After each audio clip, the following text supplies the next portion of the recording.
인류의 역사는 전쟁의 역사다. 선사시대부터 지금까지 그리고 앞으로도 인류가 존재하는 한 전쟁은 계속된다. 그게 역사가 우리에게 주는 교훈이다. 그런데 우리는 그 교훈을 잘 잊어버린다. 마치 평화가 영원할 것 같은 착각을 한다.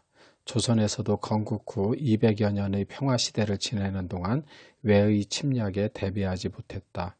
그래서 팔도가 유린당하고 백성은 죽어나갔다.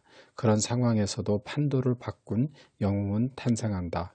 그런 영웅들은 불리한 조건 속에서 기적적으로 승리를 쟁취한다. 당연히 주인공은 영웅이고 우리는 그들에게 환호한다.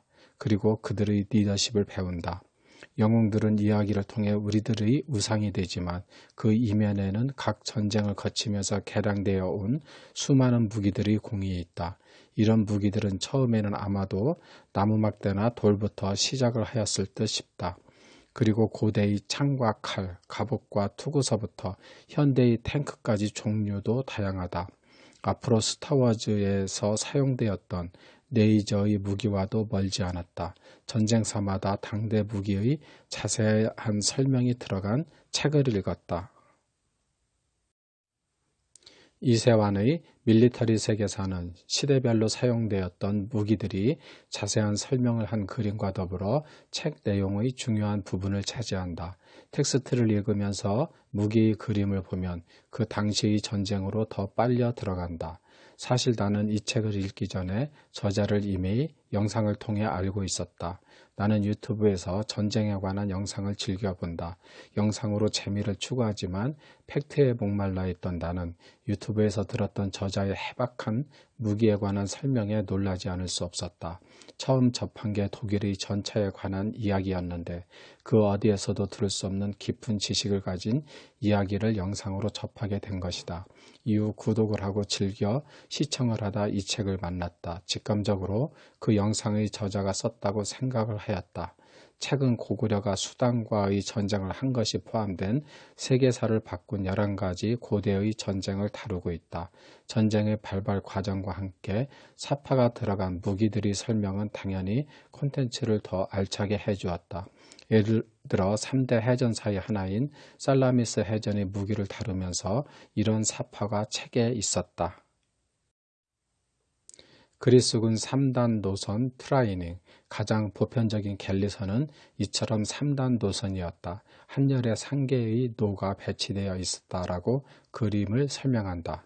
그 다음 50쪽에는 3단 노선 단면도, 한열에 3개의 노가 배치되어 있었으며 이와 같이 집단으로 노를 저으면 속도 조절이나 방향 전환이 매우 힘들었다라고 설명이 되어 있다. 이 부분을 읽으면서 임진왜란 당시 조선 수군이 사용했던 판옥선이 떠올랐다. 사실 이순신 장군이 전무후무한 전승을 기록한 것은 장군의 지혜에 있으나 그 중에서도 판옥선과 총통을 적절히 사용한 것이 핵심이다.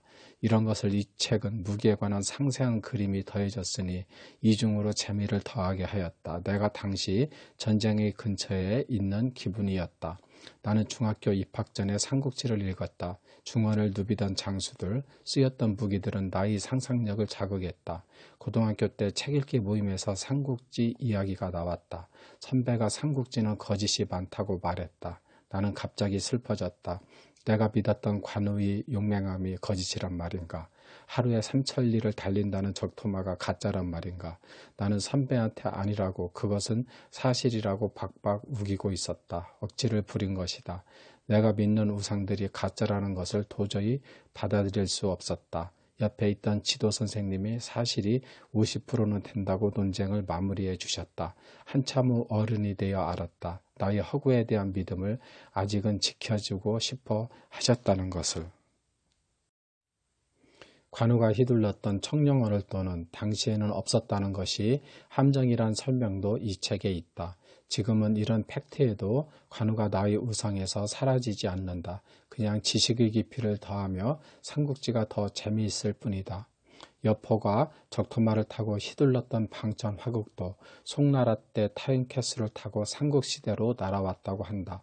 그래도 여포의 그 무기를 휘두르며 유비, 관우, 장비 3명의 호걸과 대적했던 장면은 나의 마음속에서 어디론가로 사라지지 않는다. 나의 꿈을 꾸게 했던 이야기들이 이제는 사실이 더해져 더 알차게 연걸어간다. 책의 앞부분에는 마라톤 전투에서 승전부를 전하고 죽었다던 페이디피데스도 사실은 멀쩡하게 살아 돌아왔다고 한다. 책은 올림픽을 의해 각색